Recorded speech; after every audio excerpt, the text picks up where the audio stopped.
What's up, everybody? Another episode here of the Jake Silberman Show, a very special episode. We are here live at Descend. I am in a bunch of hazelnut trees, and we are about to record a bunch of interviews of people who are here. They're living in their vans, they're traveling in their vans. We're outside of a giant teepee. So enjoy this episode, a compilation of interviews that we got here live the last day of August 2024 at Descend in Yamhill, Oregon. Who are we here with? I am here with my friend Abby. She's a tattoo artist. Okay, what's your name? Yeah, I mean, sorry, who am I here with? I should have said that. I am here. My name is Ari. Okay, yeah. Your name's Ari. Yeah. And I saw you over there DJing. Mm-hmm. You're spinning records out of your van? So I brought my Pioneer controller, and I'm just set up in front of my van under the little knockoff moonshade. Sure. And give me a little background about yourself. Where are you from? How long have you been doing the van thing? Yeah, I'm from all over the place. I have a house in Minnesota that I rent out. Minneapolis. Oh, that's where my house is in Really? Northeast. Oh, really? Yep. Yeah, I went to South High. I'm not from there, but Okay. that's where I was, that's my base right now. Okay. But I've been on the road off and on for many years. I'm on van number 5. This is your 5th van? Yes. Wow. About how often are you turning over rigs? Or are these some of them being like, did they get in accidents, or you just say like, no, I want something else? I view vans like relationships. I feel that, it's just time to let go when it's time to let go. And you just feel it. Yeah. You just go, you know what? It's not ready. Yeah. And then sometimes like a part falls off on the highway and you're like, this is too expensive, so I'm going to get rid of this whole new one. van. Mm-hmm. Wow. Okay. And is this your first year at Descend? This is my first year. Okay. How are you liking it so far? So far, I think it's really cool. I like the environment. I just like the freedom that you can kind of do whatever, respectfully. Totally. And people are really nice. Yeah. Yeah. What kind of, do you follow, the seasons in van life? Do you just go where, hey, I just want to be here? How do you view it? And, what's your road plan usually? So I have a vanmily that I travel around with, and we definitely go with the seasons. We try not to be anywhere too hot. I don't know how we ended up here. Yeah, it's cooking out here, dude. But it's nice. It's good. We have shade. We're typically, we sometimes do the Baja thing in the wintertime because it's perfect down there. Sure. And then we're up here in the, PNW, is that what it's called? Yep. This area, we were out in the whole rainforest and Lake Crescent, all that fun stuff, and then came down here for a Descend. Nice. So. What drew you to living in a van in the first place? It's just, I let these cowboys scooch on by. Yeah. So, I don't know. I've just always been nomadic since I was young. Yeah. And, some unfortunate circumstances kind of put me out, Sure. a little bit homeless. And then it just kind of became my more safe, natural space. You just became more comfortable than staying in one spot? I definitely, from car to truck to then van life became this whole cool thing. Yeah. And then, eventually I had enough money to buy nicer vans. And so now it's you find your friends and then it's this whole thing. Do you have a day job? Are you a remote worker, or how do you make an income? So I've been a roofing contractor for 14 years. Oh, shit. So very seasonal. I would always kind of just bust my ass, spring through fall and then take off every year. You get a bunch of money and then you go. Yeah, just make all the crazy money. Yeah. And this is the first time I took the entire summer off, which is really weird because I'm used to working my 16-hour roofing days and selling contracts. But I was I just need a break. I'm burnt out. So I'm out here still doing a little remote, adjusting insurance stuff. But ultimately just out here playing music, got my guitars, got my stuff, and my DJ setup, and just having fun. Wow, that's a fun life. I mean, I cannot complain. Yeah. Do you think you're going to do it? Do you ever see yourself, you're no, you know what, at some point I'm going to have to be off the road, or is it just do you even look down the road that far? That is a great question. I'm just out here, letting the universe decide. Maybe a new home base will appear. Maybe out here, maybe down south. I like to do rock climbing too, so maybe down in the Red Rock area. Who knows? What do you think the biggest misconception is about people who live in vehicles or kind of live the road life? That I think sometimes people will see the van lifers and think, oh, those are just, kind of like, I'm like, how do I say this politically correct? You're fine. I'm a comedian. You don't need to. You don't need to. I mean, I don't know who's going to see this, but you'll be like, oh, you get that look like, oh, they're just parked here. Those are some homeless vagrants, bums, or they don't have a job. And maybe they're right. I don't know. I mean, some I'm of like, us, I guess some I don't have a people job. who do. Yes.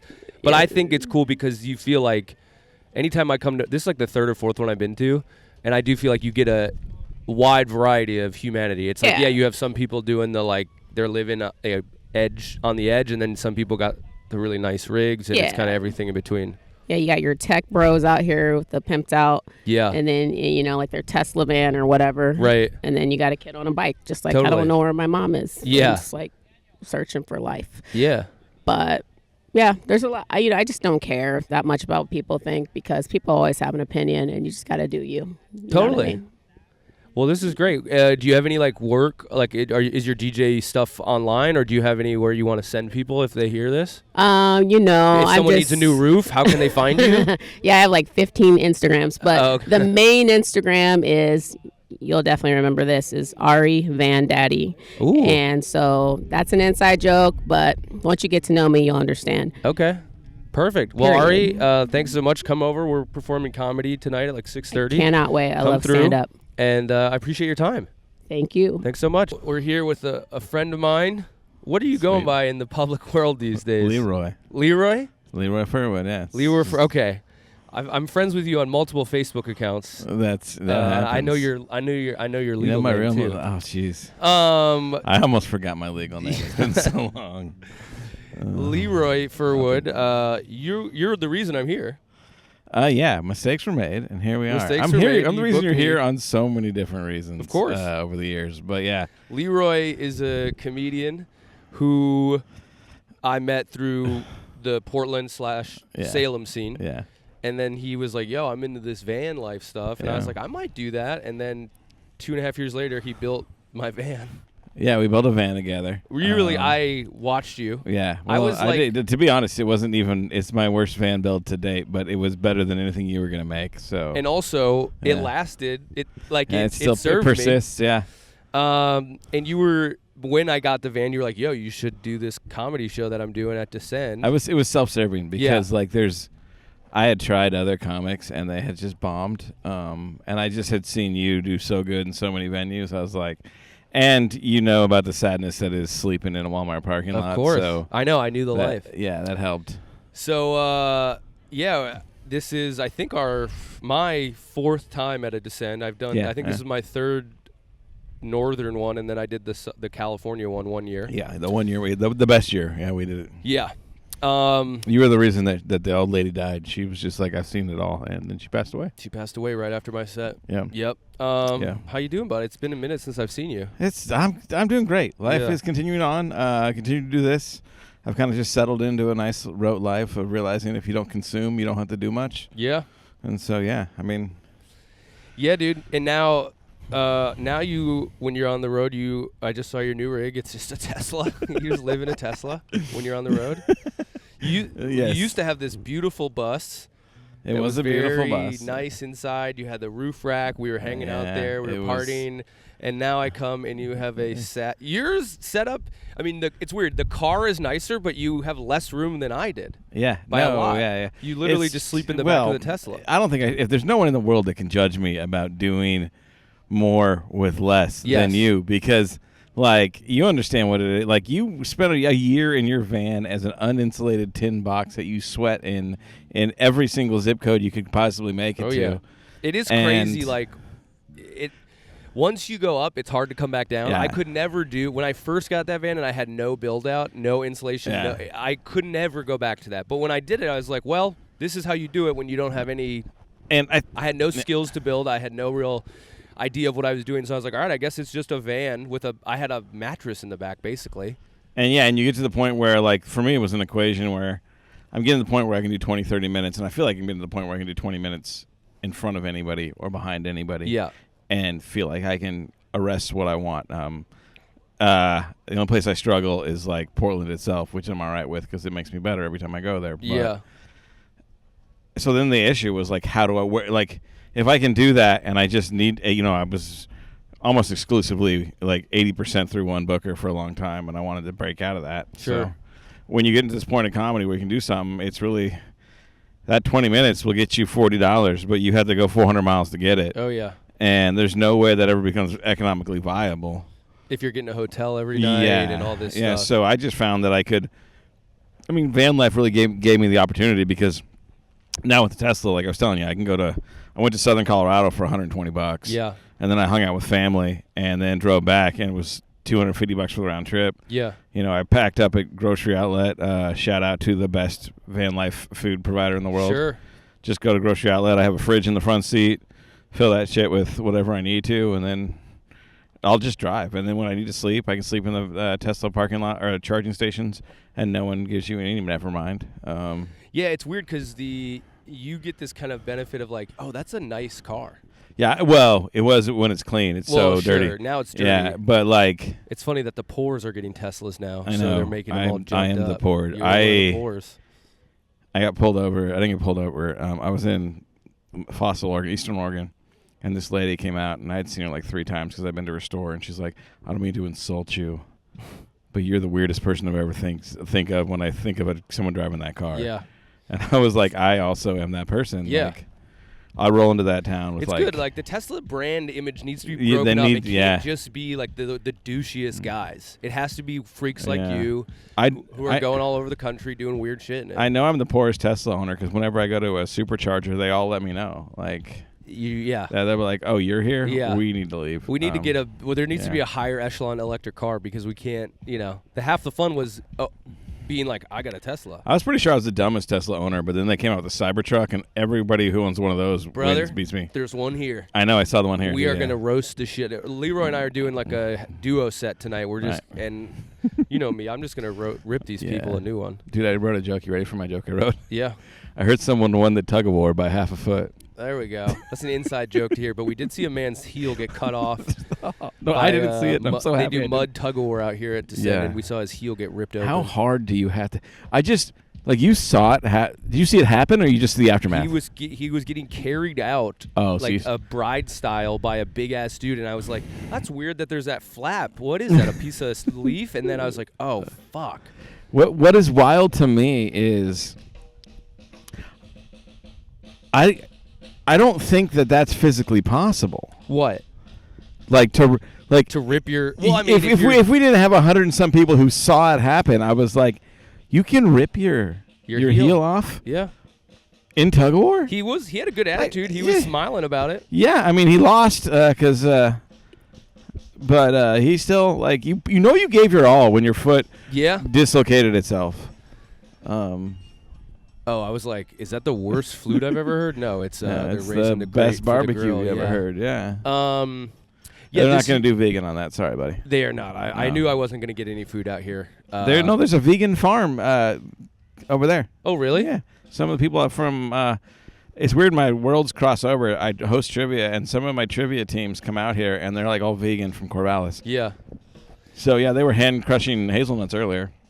Do you think van life people, as the world gets worse, are like going to be proven to just be ahead of the time? Ahead of the curve? Yeah. They're going to just be like, you know how like there's the bell curve and everybody's like, ew, like early days people were like, you dirty hippies, and then it kind of became like rich hot girls did it, like #van life, and now I feel like as you enter like the sunset years of the American. Some poor hot girls did it too.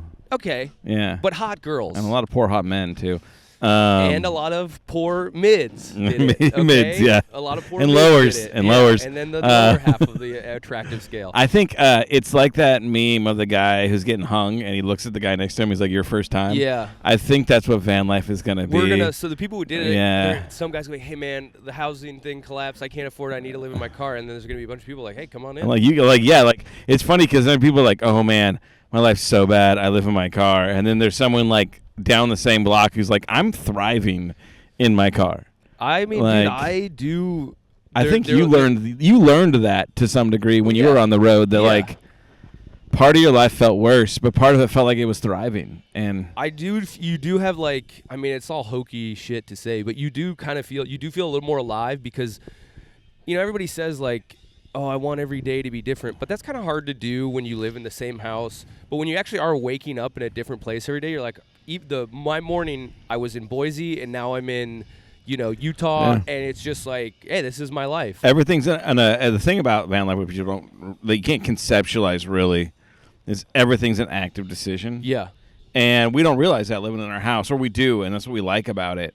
Right. But like, one of the things I like about when I'm not on the road is I know I wake up and I know it's an English muffin and fried egg and coffee. Yeah. But when I'm on the road, every decision matters. Yeah. Or has consequence. And like the way you build your van, you're like, yeah. Everybody, like, it's cool when you check out all these rigs. They're like, well, I did this because I like my coffee mug way up here in the morning versus like, no, I like a table, So it's cool to see everybody customize their thing to their life. And like the people who have it the best are the best at that. They're like, I know exactly how I want everything. I don't know if they're the best at it. They're the most content in it. There's this lady of the really attractive age group, like 75 here, who, and she's at different events. She'll come out with a Dutch oven, and she'll literally come out to this road here where it's dry, build a mini fire, just like a couple of sticks, put the Dutch oven on top, cook some amazing, like, homestead Oregon Trail type meal for like an hour and a half while reading a book. And I've asked her about it, and she's like, yeah, this just gives me joy. And she's really good at it, and the meals are freaking amazing. Yeah. But, like, that gives her joy. She thrives at that every day. She has 2 hours where she's just I want to read, thriving. I want to cook, and that's my thing. And like in a world where we're all comparing each other to each other or trying to get up one or FOMO or whatever, this chick's just like, yeah, fuck it, I'm just going to live outside this box. And I think that's how you thrive at this like lifestyle is, I'm just going to have my life be great. And I think even me, like, like a lot of these people here, they do like the BLM land, like and I was like, no, mine's all city based because I'm doing this for comedy. I'm not doing this to just be like on the road permanently. It's like I have a goal. I want to be in this city. But you use it as an avenue. Yeah. And I think I told you when you started, like that, you're going to feel like you're using this as an avenue, but at the same time, you're going to realize that the avenue also has so much value. Totally. I mean, I went to so many places that I simply would not have been able to get to if I was like, damn, I'm going to need a hotel. I'm going to need to like fly in here and then get to this town. Like, and it's like some of it isn't even like comedically that I was like, I'm in Pensacola tonight, but I'm going to do an open mic, but I got to be at the beach all day and I saw the Blue Angels fly over. That isn't like, I wasn't like, wow, I met some headliner in Pensacola and now my life's changed, but it is like, I would have never been in Pensacola. Right. I would have never been in Mobile, Alabama. I would have just been like, oh, I'm not going down there because I can't reach that. Yeah. For me on my trip, it was like, it becomes like that. And then I have people that like for the oddest thing send me on side quests. I should hook you up with this lady. She'll get you like really cool, like jewelry-sized rocks if you take pictures of small-town post office. Oh, yeah. So I'm like, well, shit, I'm by this town. It's like 400 people. Yeah. And I'll just take a picture. And then she's like, thanks. And like, it's just, I started to know people, and now they send me on things that I just, everything's arbitrary. Right. Especially when you're traveling. Like, I got to be in Pensacola by 5 or by Friday. Right. But like between here and Friday, like, it's whatever. Just whatever. And like sometimes you drive by a city park and you're like, it looks like it's cool to just sit in the shade there. And you can do that for 5 hours and you're just like, that's life. Or like go to an open mic or meet someone at an open mic and then you just have the next day where you have like coffee and you have like a good time to interact with your peer in a different town. And that's what I loved about the road is you get freedom. And that's what this is. It's like us getting together to experience that on a thing, but then we leave and John, who at some point will walk in front of this camera because he does. Yeah. John will just show up in my front driveway. Just, he's here today. Right. We're gonna hang out. Yeah. And I mean, like, I think the more that you do this kind of stuff, I've known you. You were in what was it, Omaha, and you had like 5 people show up to a show from Van Life. Yeah. It just happens. Nicole. Yeah. Yeah, she is, and that's the other thing for as comedians is we start to have the weirdest draw right now. Right. You'll be in like some middle of nowhere, and if it's by like, if you're in like Arizona or California at certain times of year, you will have a bigger draw. Right.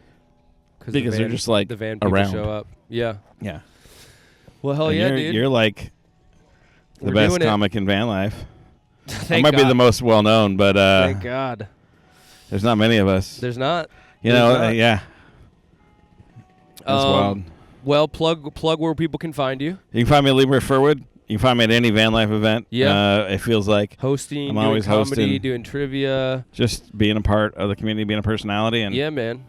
Yeah, for me, it's like for you come and perform at comedy. For me, it feels like this is like my people, my home these days. I know. I'm still definitely a little bit of an outsider, but even here, I know a handful of guys now. Yeah. I've seen Quattlebaum. I've seen John. Yeah. I've seen the organizers who are here who remember me, and the coffee guys here. Yeah. And it's fun, dude. So thanks again for bringing me out. No problem. And we're gonna be on stage in like 2 hours. Hopefully, yeah. No problem. Thanks you, man. Like, get your stuff. It's always fun. Yeah. Hell yeah. I won't steal anything while you're over here. Your car's right over there. I won't take anything. All right. Jesse, I'm stealing all your shit. Anyway, thanks. Thanks, bud. Who am I here with right now? Hi, I'm Debbie. I go by Fleece Train on social media. Okay. What what are you doing out here? We're at Descend. Is this like your lifestyle, or are you doing it? This is my lifestyle. I was a full-time van dweller since 2018. Okay. And just in the past year, I'm a part-time van dweller. Where's the home base? Or where? In Colorado, Longmont, Colorado. Okay. So I'm, I think this is my 7th Descend or something like that, and I love it. Yeah. I just love this. So this event particularly, I love. Do you do other van stuff? Other van events? Yeah. Okay. If you were sociable enough, you could just go from event to event year-round. There's so many things, but Descend is pretty special to me. When did you get into it full time? 2018 April. So it's been 6 years, a little over 6 years now. And what was the motivation to do it? Basically, my kids grew up, and I didn't have a house, and I was not working very much, and my job could go with me, and it was the only thing that made sense. It was the only thing to do, huh? Mm. And I like to travel, so yeah. Why go home if you don't have to? If you could have your home with you, What do you find? What's the best part for you? Of being able to go anywhere. Anywhere. Mm-hmm. You just pick up and go. And that's also the worst part, because it's really hard to decide where you're going next. Yeah. When everything is possible. Like, yes, I could drive to New Orleans for a jazz fest. I could. But is that really the best way to spend my time? And do I really want to do that when there's, something closer? So it's hard to make the decisions. What do you find are like the struggles that you might not have anticipated before moving into a van? Honestly, it's simply figuring out where I'm that's going the biggest next. one? By far. Everything else, the answers are just out there. Yeah. People have been doing this for so long, and they've been so generous with their information that the answers are all out there. Anything that seemed hard, it's not. It's really not. If anything, I think it feels a lot more luxurious than I ever would have guessed. Really? Yeah, people call it camping. I don't call it camping. This is not camping. No. We're at our luxury. It's luxurious. Yeah. We have everything we could possibly want. Between events, are you by yourself, or do you travel with a crew of other people? I'm always solo. You're always solo? Yeah. That's how you like it? Yeah, it is. And even when I'm invited, usually by the end of Descend, I get invited to go off to somewhere with some friends or something. And I'm like, no, I'll be in the woods for a while, because I enjoy being with people. Yeah. And I enjoy socializing and seeing my friends and stuff. I also need a lot of downtime. Yeah. So this is good for a few days, then I'll go into the woods. How do you spend your days when you're by yourself? What's a typical day for you? I do a lot of make this, and things like that. Is this available to? Yeah. Do you sell them online, or is it just when you're here? Yeah, I sell them online, and I have I make mandalas that are crocheted and a bunch of just all kinds of things, bunch of colorful things. But listening to audiobooks, or honestly traveling and seeing new places and just exploring. So and. Being a van dweller is a part-time job. There's a lot of, to put things, you have to get everything out and put everything away and move whenever you're going to move. So it takes some time, and I also do work. So I have a digital nomad job. So I just do a lot less of that now, which is fabulous. So that's fading out, and I don't mind. That's okay. There you go. Yeah, and van life's cheap, so I just don't need to make the kind of money that I used to make. How do you think living in a van has changed you as a person?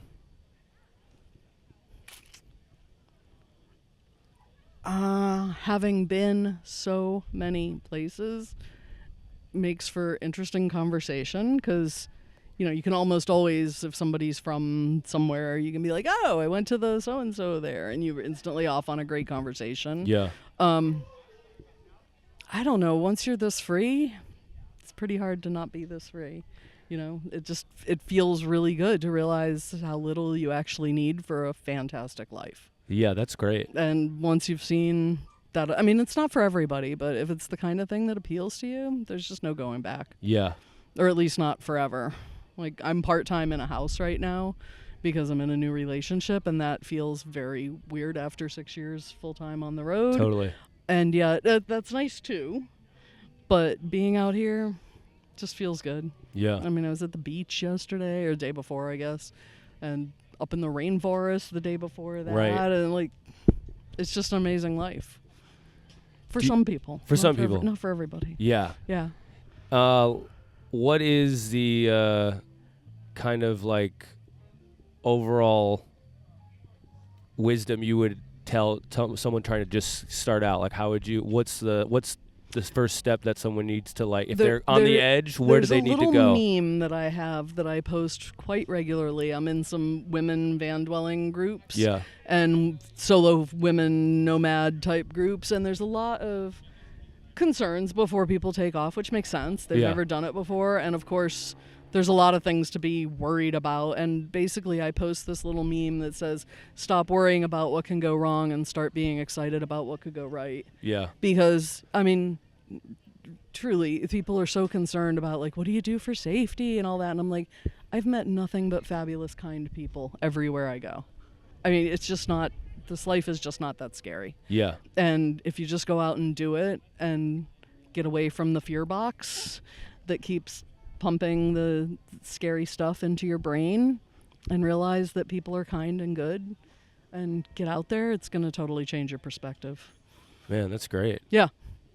Deb, Yeah, this was fantastic. Good. Agreed. Thank you so much for doing this. Enjoyed. Where can Thank people you. find you, or maybe where are you selling your stuff at? I'm kind of the worst salesperson there could possibly be in the face of the earth, but I make a lot of stuff, and if somebody likes some and wants to pay me for it, that would be great.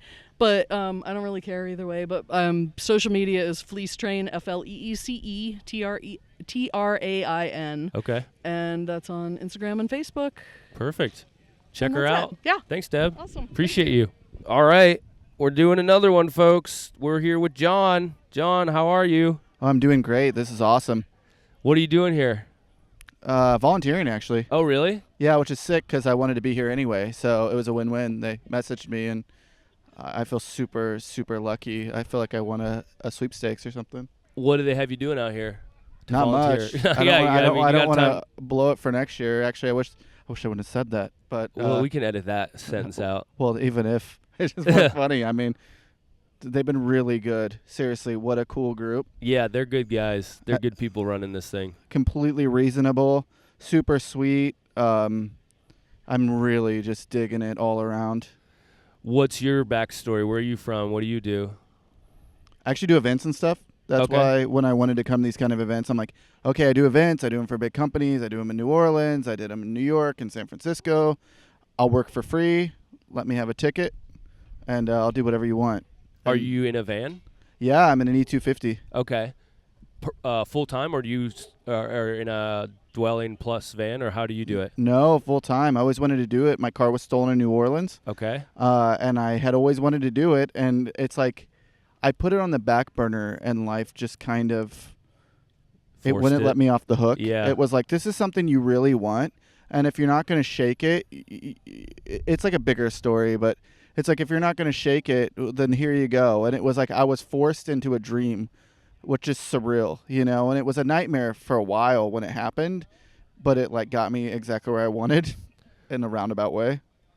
That's cool, man. I mean, I feel like I meet half the people I feel or have that where it's like something kind of forced them into the lifestyle, and then half they were really proactive about it and they wanted to. So I guess you're on the first half. Do you think you'll ever get out of it, or is this like this is you for a while? I always want something I can sleep in. Yeah. it doesn't matter as much because I'm currently not drinking and I may stay sober forever. Yeah. And as crazy as that sounds, that was kind of part of it, you know? Just getting sober? Well, no, just like when you have a vehicle you can sleep in, you know, it's harder to get a DUI if you just pass out. I wasn't a super heavy drinker or anything. It's not something I ever want to do. Yeah. Is like drink and drive, things like that. But no, seriously though, I just love the ability to go somewhere and park and do events like this. Like I'll always want something that I can at least put the seats down and put a mattress. I couldn't imagine anything else. Yeah. I love it. I love it. It's like once I finally had it, I don't want to let it go. Sure. What's how has it changed you as a person? So it's almost like superstition. It's surreal because I had all these coincidences that led up in my life and, you know, good and bad. And I kind of had to hone that like wizard thing. I don't know how else to describe it. You know, it's just surreal, like how this isn't just a coincidence. And being on the road and first I was traveling, you know, and I would fly and I would see friends or meet people all over the world. And then I would see them again and be like, this is too coincidental. Yeah. Like I met a couple in Colombia, moved to New Orleans, went to an event the next week right down the street from where I lived. And there they were on an 8-person bus, like as big as that shuttle bus over there. Like Damn. That small, and ran into them. And then I ran into a friend in London, and we had lived in San Francisco and New York at the same time. And she was at the Victoria Albert Museum. I've never been to the Victoria Albert Museum. There she was. So I just prefaced that because with van life, just it's so surreal. And like good things happen, bad things happen. You run into people all over. You get lucky. You putter in somewhere, and you're like, okay, this is the right thing. I've had flat tires. Well, not flat, but with like a nail in them or something. Sure. Lead to like really cool coincidences. So just, I guess, faith in a vehicle, faith in yourself, faith in the universe, kind of going on that divine path. It, for me, I just made it more real. Yeah. This is like once you are traveling all these miles, it's harder to be like, oh yeah, well that could have happened to anybody. Sure. So. Wow. Well, sounds very positive. Yeah. Who's the dog? This is Juan Jose. This is my baby. Juan Jose. He was another thing. I realized I was going to have like a separation and not have children after all and all that kind of stuff. Sure. And I found him like right before this. And it's weird because he's the child I can afford and the child I want. And he's always cute forever. And he's down for everything. Like when I first found him, he was super into being on a bicycle. He hated being in a car, which is the craziest part. But he loved being in a bicycle. And if I say the word bicycle, he usually goes nuts. Juan, do you want to go on a bike ride? You know, if he was up, he would like his tail shakes. He has a little backpack. Yeah, he's a little wet from being in the water. Yeah. But I couldn't. He's got my hair. Yeah, I love him so much. And he just came out of nowhere. You know, that was one of the pre-van things. But he loves it. He hates being inside. He hates it. He'd rather be in the van. That's his home. And yeah. He does the cutest thing lately. He has a bedtime now that he decides. Oh, really? Yeah, like 10:30. It's funny. Like if we were here and I let him off the leash around 10 o'clock, he'll run to the van and he'll like wait at the door for him to go inside because it's his bedtime. Damn. He's such a That's good boy. That's a good boy. He's such a good boy. And he wasn't always like that. I mean, I love him so much. Like he's not perfect, but neither am I. None of us are. Yeah, he's like a hood dog. He was like chasing chickens and, you know, in trash cans eating. Like he can survive. If I don't give him water, he'll get the water bottle and like take the cap off, or he'll fend for his own food. Like he's just tough. Tough boy. Yeah. Tough boy. How do you what's your like do you have like a kind of outlook on the country right now?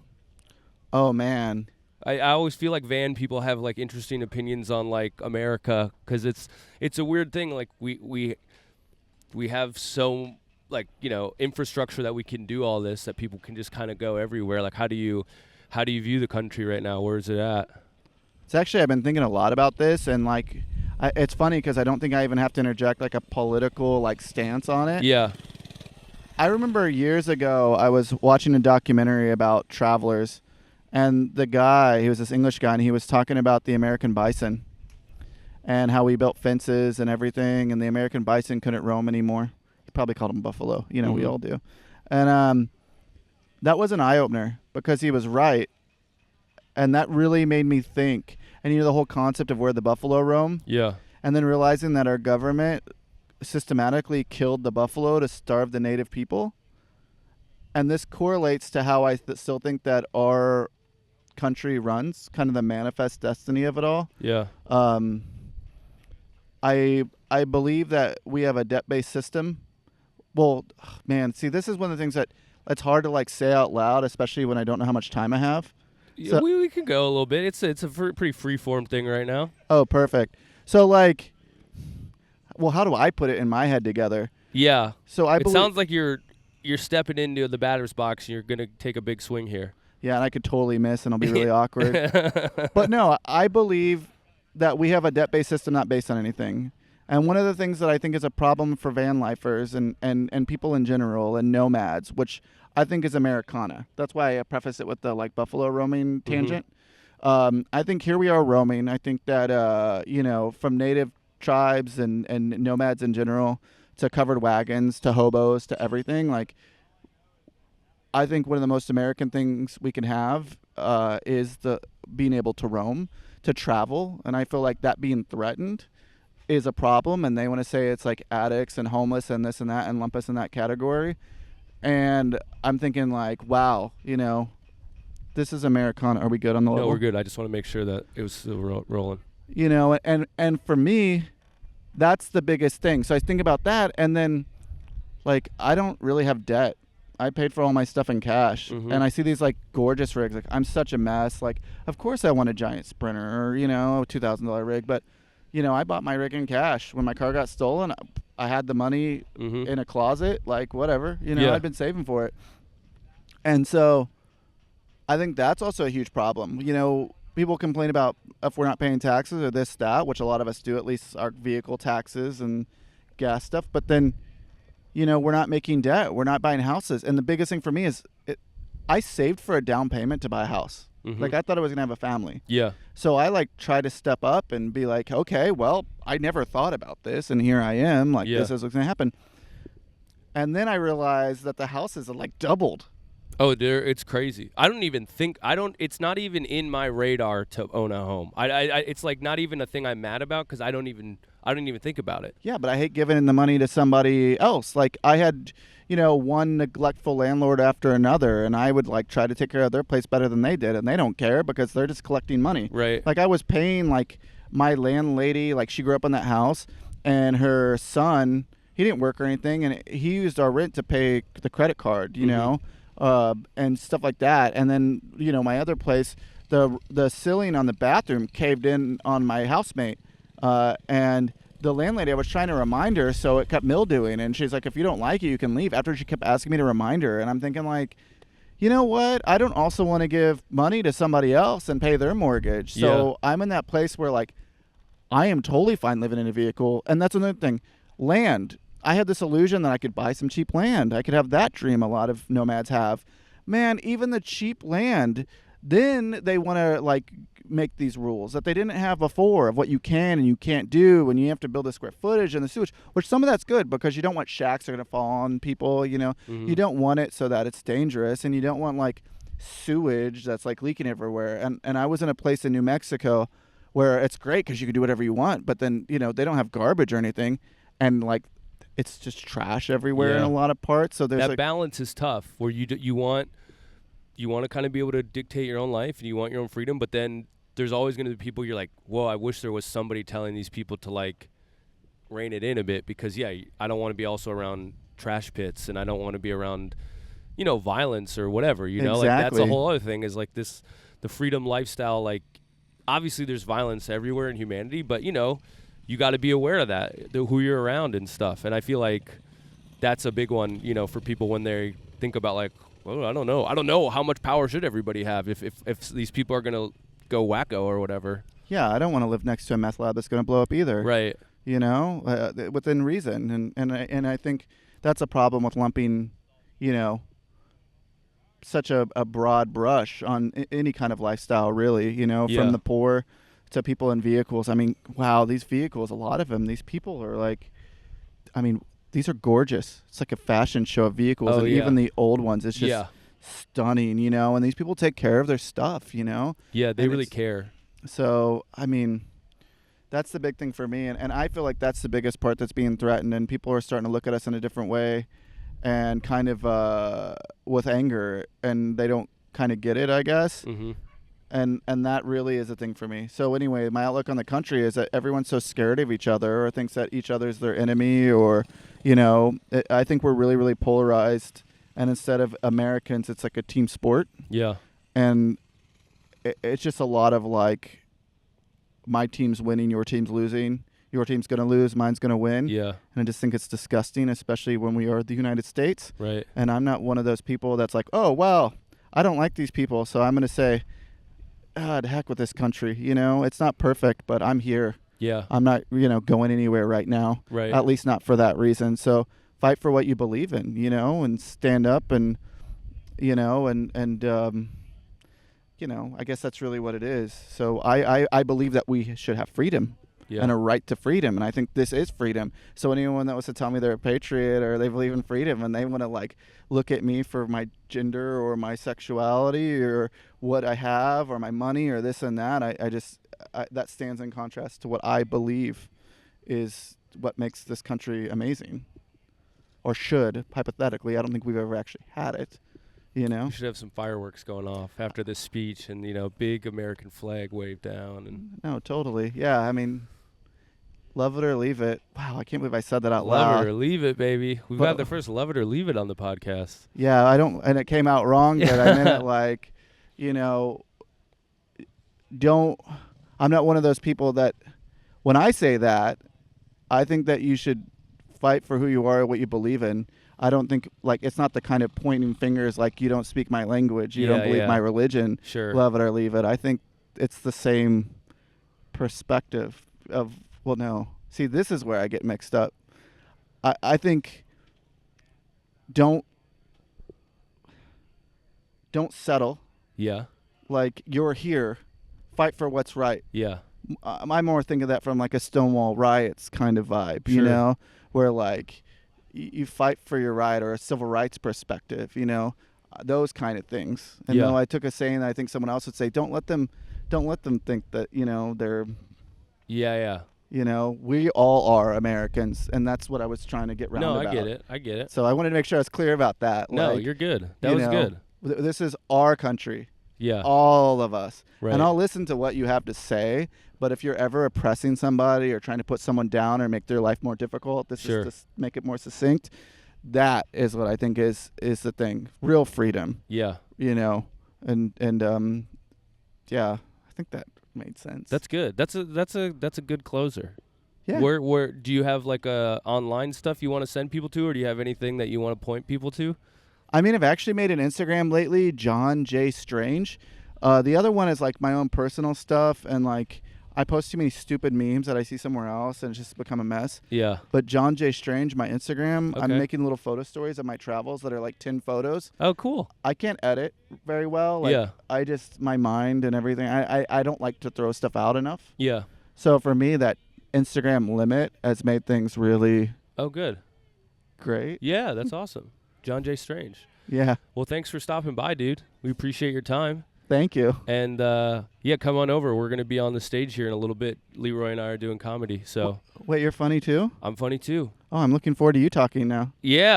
I kind of, on this, I like to let people just, you know, roam around. But yeah, in like an hour and a half, we'll be on stage. Sounds good. Well, thanks, brother. Good appreciate to meet you both. Well, welcome. Introduce yourselves, gentlemen. I'm Lucas. My name's Finnegan. Finnegan. That's like an old school, like kind of Tom Sawyer name. It's Irish, German. Yeah, beautiful. Overseas. And what brings you guys out here today? You're just living, are you either of you living in a van?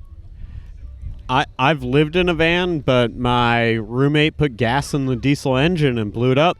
No way, that's how it ended? That's how it ended. It's at Van Life Northwest selling for parts. Oh, man. Okay. Finnegan, have you ever lived in a van? I have not, but I have an 85 Vanagon Westie that my dad gave me. Oh, really? Sat for 15 years in the back of our yard, actually. Wow. And he got it, original owner, from his brother-in-law, so my uncle. So you just like use it day to day? No, it's not going yet. Oh, it's not running. We built a shop space, and we're just kind of piecing it together. A good homie of the Descend crew, Eli Putrin, helped us out for a bit before he moved out to the peninsula. But yeah, it was getting it to it. Do either of you guys want to move? Are you trying to move back into one? Ooh. I'm trying to get a new van. Yeah. I mean, with the price of rent right now, I'm probably gonna go back into a van if that makes sense. Dude. What about you? Do you think you'll ever try it, like full time?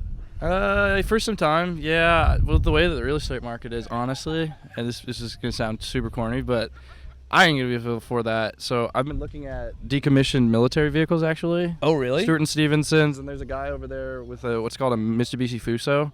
It's an import, but it's basically just like a bigger truck with a cab over chassis, comes with a flatbed, and then you can build like a habitation unit on the back.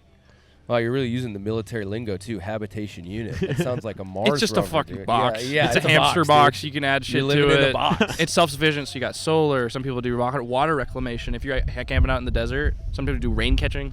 Oh, wow. Real shit. So it's like a survival vehicle almost. Yeah, it's cool because it's like basically like a small, like a tiny home on wheels. Yeah. And then, like, my idea was I'd build that, live in it for a while, and then go acquire some land, and then maybe build a house on it eventually. Man, you guys are dreamers. I am a dreamer. I'm in so much debt right now, so it'll be some time. Really? Yeah. Damn. Yep. How do you guys, how old are you boys? You're a little younger than me. Yeah, I'm 22. I'm 23. Oh, wow. You guys are young. How old are you? 37. You don't look it. Thank you. You don't look a day over drink. 20. I don't drink. Well, okay, you guys. Yeah, you guys. No, it's fine. Okay, so you guys are kind of like basically a generation younger than me. Well, how do you feel about the country right now? What do we feel about it? How are we feeling? The country, I The mean, US of A. like, are we It's a talking very like voting wise, open or You could do however you see the. I'm however you I've see it. my first chance to vote was last election. Probably not gonna vote this year either. You're chilling. What? No, just right, 4 years. just Yeah. because Fucking- the no one I agree with. They're not really like I want someone younger that is like maybe 37. You want to run for president? Yeah, I want someone. I'd have at least 2 votes here. You think at this table? Yeah. I would vote for you. Okay. I would vote for you if you were running and I do your policies. All right. Yeah. What are your policies? Yeah, let's hear it. What would you do? What are my Your policies? pillars. You're, Three we're, pillars. We're your delegates right now. What are you telling us? I would say, let's see. What are real? Okay, so I would Some 3 pillars. 3 pillars. Yeah. Energy independence. Yep. What? Yes. Like- yeah. We get a lot of Like fuel. and oil, we got a lot of crude solar, from Russia. hydro? We gotta get as environmentally friendly as we can, but not dependent on other people, Other countries, you mean? other countries. Fully self-sufficient. Yeah. Do you think? Wow, that'd be. I don't know if that's even possible, and I don't even know if that's actually good because I don't know enough about the world economy to say. True. It is funny once you It's think a broad question. it is a very broad Fucking question. hell. I would say everybody gets health care. Yeah. I'm tired of Universal seeing. health I care. agree. I'm tired with of seeing my friends and me figure either stay in jobs they don't want to stay in for the health care because I know so many people who'd be like, The if benefits, I could, yeah. if I had health care, I would either go for a job that I liked more, but maybe it was a little riskier, a little Yep. less money. Yep. But you see so many people kind of just waste the best years of their life because they're like, man, I don't want to go in medical debt, or I have a condition that I have to be able to see Yeah, so doctors. they like throw their dreams away. Yeah. Throw their Especially dreams if they away. have kids, they'll do it for their family. The They, whole they don't families. build out their van. They don't build out their they do not- habitation They don't units. go van. There's probably a lot of people who would love to go van, but didn't because of that. So or that's a good point. or start a business that they were like not really totally venture, yeah, self-venture. anything. Mhm. So, and I think that would make us a lot stronger as a country. Yeah, people doing what they're actually passionate about. That's a good country, you know. Super key. And we would have to do high-speed rail. Mm, I went to like Europe. a bullet train? affordable. I went to Europe and I was like, we are doing it so Yeah. fucked up here. The fact that we don't have that yet. And making like public transportation better like public transportation. better. Like Oh, yeah. I currently live in Portland, and every time I go on Is it like not the valid? TriMet or Yeah. the bus, Not I good? feel like I'm gonna get stabbed. Jesus, really? Yeah, it can be rough. I mean, I'm in New York, and so I'm always on the subway. But Oh yeah, how's it there? You feel pretty safe? I feel safe, Yeah. but it's also like everybody's doing their own thing that like you're not really ever. Yeah, definitely. I don't know. But I get that. I lived in Portland for 9 years, and there were some times where you're like, man, I don't really want to be on the train with these guys. I feel like most people kind of want the same thing. I think if I'm being honest. Like if you good actually public transit. If you actually sat down, people would be like, what's a good life? A lot of people would generally come to the same conclusions. Or they'd be like, how about a white ethno-state? It would be those two. It would very either be polar. It would either be that. It would be like, yeah, we want health care and trains, or I would like a white ethno-state. There are a lot, which is wild because I think like our differences is what makes us strong. You have different opinions, yeah. Wow, we're just young socialists out here, guys. Look at us go. Just a bit. Good. Well, so do you have a partner? Was that your lady? Your girl? That's a dude. Oh no, the lady who was over here earlier. Oh, this is a homie. Okay, not a girlfriend. Yeah, that's our friend Kate. Do you have a lady or person in your life? Do not. No. I got a Descend prom sign in case anyone wants to go prom with me. Oh, I'll okay. go to prom with you. All right. Well, think about it. I feel like you could find love here. I followed some love out here, and it ended up falling through. There's some bait. Oh, have you been to more than one of these? No, I'm talking about this situation. Wow, in like a day and a half, you've already. Yeah. It's already not worked out? The ship has sailed. How's that possible? I don't want to get into it. Oh, man. How she goes. Okay. Well, if anybody's out there gets it. Is she just roaming still? Something like that, yeah. Damn. He swung out. He swung and missed. Huh? This is my I third. didn't even swing. Oh, untouchable. She's off the market, huh? If anybody out there's feeling that, I get it. Somebody find Finnegan a nice little fangirl. I'd love to do a little bit dancing and. Yeah. Finnegan's a good guy. Finnegan's a great This guy. guy's a good guy. Lucas, what are you looking for love out here? I'm looking for love. I wouldn't say like I'm doing it like how like my generation's doing it. I want a wife and start a family. Classic, man. Commitment. He wants commitment, baby. Committal. Also, I will preface what I said by saying I have found love, but not in the traditional sense. There's a very cool person over here who has 2 awesome Aussie dogs, and I had an absolute cuddle session with them. It was awesome. I was petting them. Oh, hell yeah. They're all just fell in love. Yeah, they were loving on me. I was hanging out with them. One's named Cedar. The other one's named Sequoia. Big shout out. So nice. You're saying bestiality for the win? Yeah. Come on and through on some animal loving, dude. We're talking politics. We have to spin each other's words. Okay, he's a cynic. Real talk. Amazing dogs. I wish I had an Aussie. Go get one, baby. People can't hear me. Responsibility. Okay. But maybe. Yeah, or find a gal with a couple dogs already. Dude, and then a gal you with some Aussies. You just come on in. Well, fellas, where can people find you online? Do you have anything to plug? Are you doing your own work? What should the people know about you? If I get links, if I get followers for this, that'd be crazy. You Doubt it. What's your handles? You go first. I don't have any like crazy influencer handle, just Lucas.Dairy, like the cow. Hell yeah. On Instagram. There we go. I'm a race car driver, so I have a personal account. Really? You're a race car driver? Yeah, I do rally. Oh, rallycross and enduro. My bike's just over there. Oh, crazy. It's Finnegan Silberman on Instagram, and then I also do media, do video stuff. So I film rally, film cars, dirt bikes. Wow. Skateboarders. Hell yeah, dude. Neat shit. That's Perf Motion, PERF Motion on Instagram. That's what's up. Little subtle plug, but hell yeah, there's dude. some cool stuff on there. I got some more stuff on the rise. I'm sitting on a lot of footage. So there's a V8 Ferrari swapped GD Subaru that I was up in Canada shooting earlier this summer, and that thing screamed. And I have some really good footage of it that'll be coming out soon. Fuck yeah. So I think people will want to see that. You heard it here first. That's me. Ferrari VD something. Loved it. Ferrari Subi. Ferrari Subi swap, baby. Like Ferrari Subaru? Subaru. I'll show you the video. Hell yeah. That's sweet. Well, thanks for having us, man. Thanks, boys. Yeah, thank you. Yeah, we'll see you on stage. I'm about to be on stage in 45 minutes. Yeah, I cannot wait be there. to be All right. an absolute Yeah, you getting some sausage after this? I don't know. I'm going to maybe try to get some potluck food. Dude, I can't wait to Yeah, have we my sides just hurting. made crawdads. Oh, nice. Yeah, we did a crowd bowl. All right. Well, gentlemen, we'll see you down there. Grab some food, and we'll see you shortly. Sweet, thank you. Thanks so much, boys. All right, everybody. That was the episode. Thanks to everybody who stopped by our table took the time to get interviewed by us. I'm closing it out inside this giant teepee. Classic white guy inside of a teepee moment. As always, keep listening, subscribing, 5-star rate and review to the pod on Apple. Watch this, share it on YouTube, subscribe to all the people who got interviewed if you want to check out their work. As always, you can subscribe to me at The Comedian Jake on Instagram. And, we'll maybe be able to do more of these on the road, depending on if I pick up more and more travel stuff. So thanks again, and we'll talk to you guys next week.